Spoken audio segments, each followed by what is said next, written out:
សាទតាមាន់ធំជាស្ថាបត្យកម្មខ្មែរដែលកសាងឡើងនៅសតវត្សទី11ដល់ទី13ដោយព្រះបាទជ័យវរ្ម័នទី7ប្រាសាទនេះមានទីតាំងស្ថិតនៅភូមិតាមាន់សែនជ័យភូមិគោកមនស្រុកបន្ទាយអំពិលខេត្តឧត្តរមានជ័យដែលមានប្រាសាទដំរីទ្រោមនៅក្បែរនោះនិងមានចម្ងាយ13គីឡូម៉ែត្រពីប្រាសាទតាក្របីដែលស្ថិតនៅលើជួរភ្នំដងរែកបើតាមឯកសារព្រឹទ្ធាចារ្យដែលរស់និងថែនៅប្រាសាទនេះបានបញ្ជាក់ថាការដាំឡើយប្រាសាទតាមាន់ទាំងមូលមានឈ្មោះថាប្រាសាទពេជ្រមុនលុះក្រោយមកក៏ក្លាយជាប្រាសាទតាមាន់រហូតដល់សព្វថ្ងៃនេះប្រាសាទតាមាន់ធំជាទីតាំងសក្ការៈបូជារបស់ខ្មែរបុរាណដែលស្ថិតនៅតាមផ្លូវបុរាណពីរាជធានីអង្គរទៅផ្នែកខាងជើងនៃអាណាចក្រអង្គរប្រាសាទនេះកសាងឡើងដើម្បីឧទ្ទិសដល់ព្រះសិវៈក្នុងព្រហ្មញ្ញសាសនាប្រាសាទនេះកសាងឡើងក្នុងសម័យអាណាចក្រអង្គរដែលមានទីតាំងស្ថិតនៅលើជួរភ្នំដងរែកប្រសិនបើគ្មានដើមឈើនៅលើជម្រាលភ្នំនៅពីមុខប្រាសាទគេនឹងឃើញមានទិដ្ឋភាពដ៏ស្រស់ស្អាតលើដីទំនាបរបស់កម្ពុជា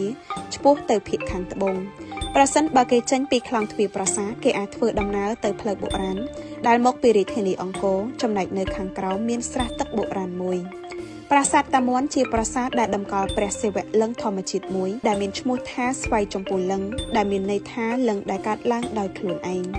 លិង្គធម្មជាតិដែលមានភាពល្បីល្បាញដូចគ្នាទៅនឹងព្រះលិង្គនៅប្រាសាទវត្តភូនៅក្នុងទឹកដីប្រទេសឡាវនៅពេលបច្ចុប្បន្ន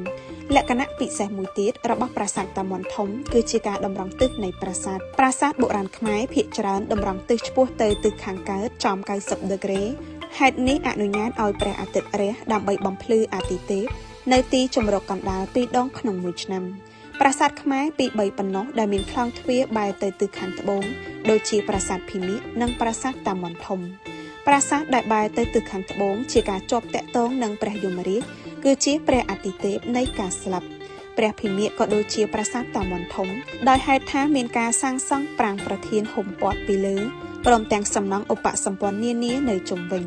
ក្នុងបរិបទនេះហើយទីតាំងនៃប្រាសាទកាន់តែស័ក្តិសិទ្ធិឡើងមួយជាទ្វេដង